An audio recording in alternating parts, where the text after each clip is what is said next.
கருணை கிருபை இன்று ஓதப்பட்ட முக்கால் ஜுசுவிலே முஜாதலா என்கிற ஒரு சூறாவும் உண்டு. அந்த முஜாதலா என்கிற சூறாவிலே அல்லாஹ் ஜல்ல ஷானஹு வ தஆலா அற்புதமான பல ஆயத்துக்களை சொல்கிறான். அதிலே ஒரு ஆயத், யா அய்யுஹல்லதீன ஆமனூ, ஓ ஈமான் கொண்ட விசுவாசிகளே, இதா கீலலக்கும், உங்களுக்கு சொல்லப்பட்டால், தஃபஸ்ஸஹு ஃபில் மஜாலிஸ், கொஞ்சம் இடம் கொடுங்க, நானும் உட்கார்ந்துக்கிறேன் என்று சொல்லப்பட்டால் அவர்களுக்காக இடம் கொடுங்கள். தஃபஸ்ஸஹு ஃபில் மஜாலிஸி ஃபஃப்ஸஹு, கொஞ்சம் இடம் கொடுங்கன்னு சொன்னா இடம் கொடுங்க. அப்படி நீங்கள் அவர்களுக்காக இடம் கொடுத்தால் யஃப்ஸஹில்லாஹு லக்கும், அல்லாஹ் உங்களுக்கு ஒரு நெருக்கடியான நேரம் வரும்போது உங்களுக்கும் இடம் தருவதற்கான ஏற்பாட்டை செய்வான். நாம் பேருந்திலே இருக்கிறோம், வயோதிகர் ஒருவர் நிற்கிறார், அவருக்கு நாம் முன்னுரிமை தர வேண்டும். கர்ப்பஸ்திரி நிற்கிறாள், அவருக்கு முன்னுரிமை தர வேண்டும். கஷ்டத்தில் உள்ளவர்கள் நிற்கிறார்கள், உடலிடம் சரியில்லாமல் இருக்கிறார்கள், அவர்களுக்கு இடம் தர வேண்டும். இல்லை, அவர்கள் ஜன்னல் ஓரத்தை கேட்கிறார்கள், அதற்கு அவர்கள் தகுதியாக இருக்கிறார்கள் என்றால் அவர்களுக்கு அந்த இடத்தை மாற்றி தர வேண்டும். ஏற முடியவில்லை, நான் மேலே எனக்காக புக்கிங் ஆகி இருக்கிறது, நீங்கள் வாலிபமாக இருக்கிறீர்கள், மேலே ஏறிக்கொள்ளுங்கள், எனக்கு உங்களுக்குரிய அந்த கீழுள்ள சீட்டை தந்து விடுங்கள் என்றால் அதற்காக மனமுவந்து தருவதற்கு முன்வர வேண்டும். இல்லை இல்லை, நான் தரமாட்டேன், எனக்குரிய இடத்தில் நான் உறங்குவேன், எனக்குள்ள சீட்டில் நான் இருப்பேன் என்று அடம்பிடிப்பது ஒரு முஃமினுக்கு அழகல்ல. அங்கே அவர்களுக்காக நாம் விட்டுக் கொடுக்க வேண்டும். நம்மை விட வயோதிக பெண்ணாக இருக்கும், அப்பர் சீட்டாக, அப்பரிலே அவர்கள் படுக்க வேண்டியிருக்கும், ஏறவே முடியாது. இல்லை இல்லை, நீங்கள் ஏறினாலும் சரி, ஏறாவிட்டாலும் சரி, நீங்கள் படுத்தாலும் சரி, படுக்காவிட்டாலும் சரி, என்னுடைய அந்த ஸ்லீப்பரை விட்டுத்தர நான் தயாரில்லை என்று சொல்லாதீர்கள். நீங்கள் உங்களிடத்தில் கொஞ்சம் இடம் கொடுங்கள் என்று கேட்டால் நீங்கள் இடம் கொடுங்கள். அவர்கள் இடம் கேட்டால் இடம் கொடுங்கள். அப்படி நீங்கள் கொடுத்தால் யஃப்ஸஹில்லாஹு லக்கும், அல்லாஹும் உங்களுக்கு இடம் தருவான்.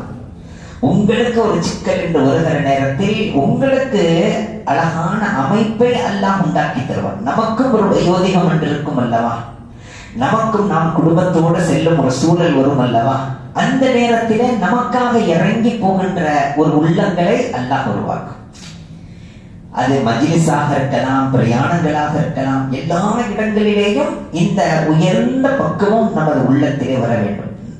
அநேக இடங்களிலே பார்த்திருக்கிறேன், முடியவே முடியாது, என் இடத்தை நான் விட்டு தரவே மாட்டேன் என்று அமர்வார்.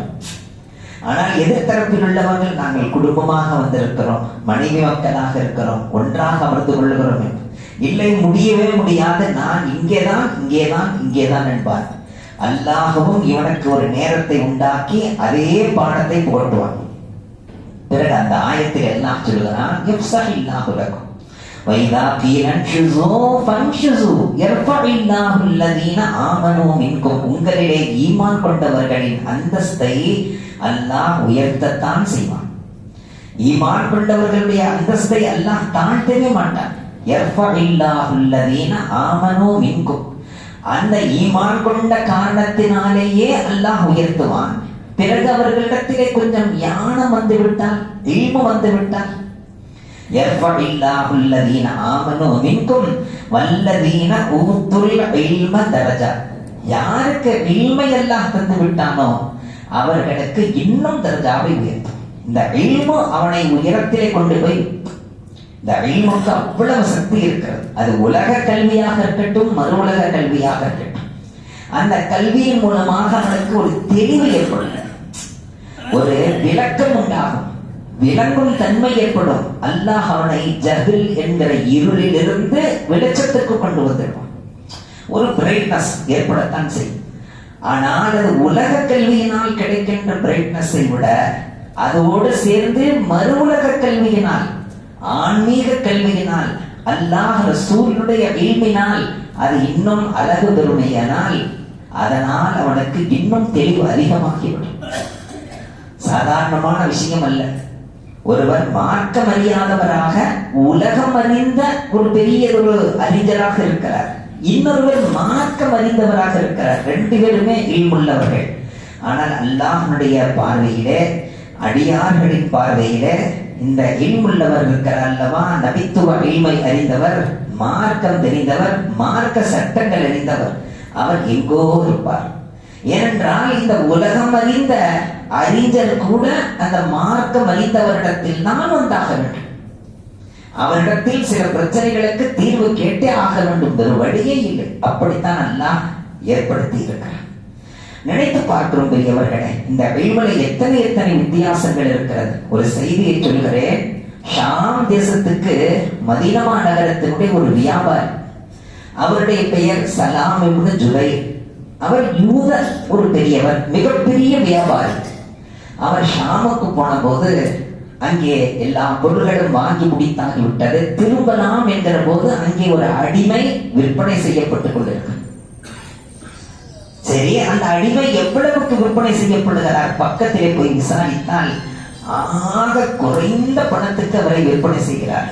இவருக்கு ஆச்சரியம் தாங்கவில்லை. எதற்காக இவருக்கு இவ்வளவு கம்மியான ரேட் போடுறீங்க என்று கேட்கிறார். எப்படி எல்லாம் இருந்திருக்கிறார்கள், குறைவா கிடைச்சா பரவாயில்லன்னு வாங்குறதெல்லாம் கிடையாது. எதுக்காக இவ்வளவு குறைவா விற்கிறீங்க கேட்டு. அவன் அதுக்கு கூட தகுதி இல்லை, ஏதோ வித்தரலான்னு வந்திருக்கேன். அந்த எஜமானர் சொன்னார், அப்படியா, அதற்கு கூட தகுதி இல்லையா, சரி நான் வாங்கிக் கொள்கிறேன் என்று அந்த குறைந்த பணத்தை கொடுத்து அந்த அடிமையை வாங்கி வந்தார்.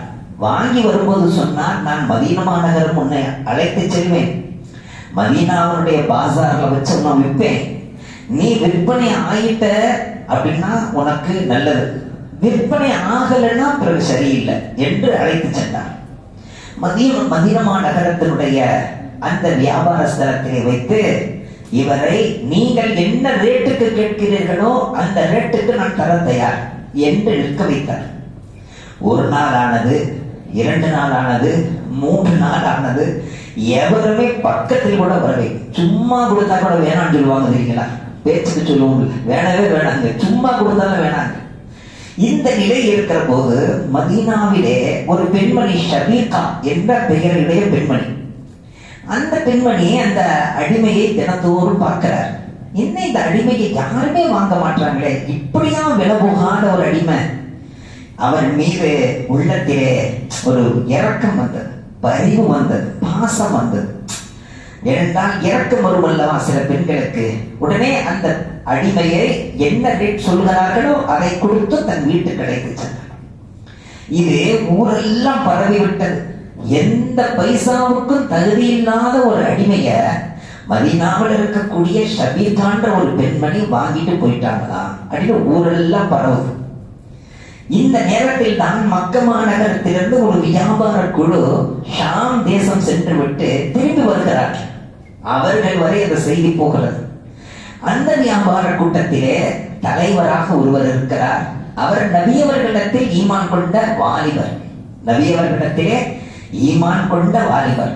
அவர் கேள்விப்படுகிறார், இப்படி ஒரு இரக்கமுள்ள ஒரு பெண்மணி மதீனா நகரத்தில் இருக்கிறாரா, சரி போய் சந்திக்கலாம் என்று சந்திக்கிறார்.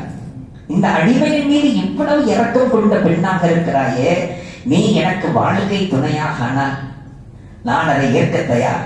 அந்த பெண்ணும் நானும் அதை ஏற்க தயார். எங்கே உனது தந்தை தாய், பேசலாம். பேசி முடிவானது, திருமணமும் நடந்துவிட்டு. இப்பொழுது திருமணம் நடந்த பிறகு அந்த ஷபீகா என்ற பெண்ணை அழைத்துக் கொண்டு தன்னுடைய ஊருக்கு சென்று அங்குள்ளவர்களுக்கெல்லாம் காட்ட வேண்டும், நான் திருமணம் முடித்துக் கொண்ட பெண்மணி இதுதான் என்று காட்ட வேண்டும். அதோடு இந்த அடிமையையும் சேர்த்து அழைத்து சென்றார். அங்கே மக்கா நகரம் சென்ற பிறகு அங்கே ஒரு பெரிய வியாபாரி, எனக்கு வியாபார டீலிங் இருக்கிறது, அவரை நான் முதலில் சந்திக்கிறேன் என்று தன்னுடைய மனைவியையும் அந்த அடிமையையும் அழைத்து சென்று அந்த வியாபாரியை சந்திக்க போனால் அவர் ஆச்சரியத்தில் உறைந்து போனார். அப்பா, நீ யார்? நீ இருந்த மாதிரி இல்லையே, உன்னிடத்தில் பேச்சு வார்த்தை எல்லாமே ரொம்ப நாகரிகமா இருக்க, எல்லாமே மாறி இருக்க, உன்னுடைய அணுகுமுறையே வேறையா இருக்கு, உன்னுடைய அணுகுமுறை மிக அழகாக ஆகிவிட்டது, அதற்கு தக்க உன் மனைவியும் நீ தேர்ந்தெடுத்திருக்கிறாய், அதோடு சேர்ந்து ஒரு அடிமையும் சேர்த்து வந்திருக்கிறாய், உன்னை இப்படி மாற்றியது யார் அப்படின்னு.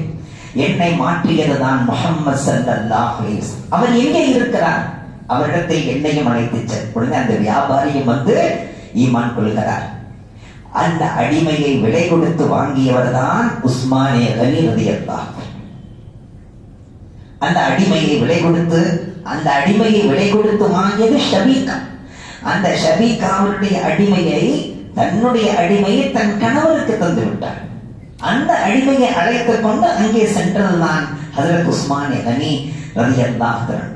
இப்பொழுது இவரும் ஈமான் கொண்டு, ஷபீகாவும் ஈமான் கொண்டு, அந்த அடிமையும் ஈமான் கொண்டு, யாரை போய் சந்தித்தார்களோ அந்த வியாபாரியும் ஈமான் கொண்டு, எல்லாருமே ஈமான் கொண்டு விட்டார். இப்பொழுது அவர்களுக்கு மத்தியிலே பேச்சு நடக்கிறது. நாமெல்லாம் முஃமின்களாக இருக்க இவரை மட்டும் ஏன் அடிமையாக வைத்திருக்க வேண்டும்? இவரை நாம் உரிமை விட்டு விடலாம். உரிமை விட்டு விட்டார். உரிமை விட்ட பிறகு நீ என்ன செய்யலாம் என்று நினைக்கிறாய்? நீ தொழில் துறையில் ஈடுபட நினைத்தால் அதையும் நாங்கள் செய்ய தயார். கடைகள் நீ வைக்க தயார் என்றால் அதையும் செய்து தர தயார்.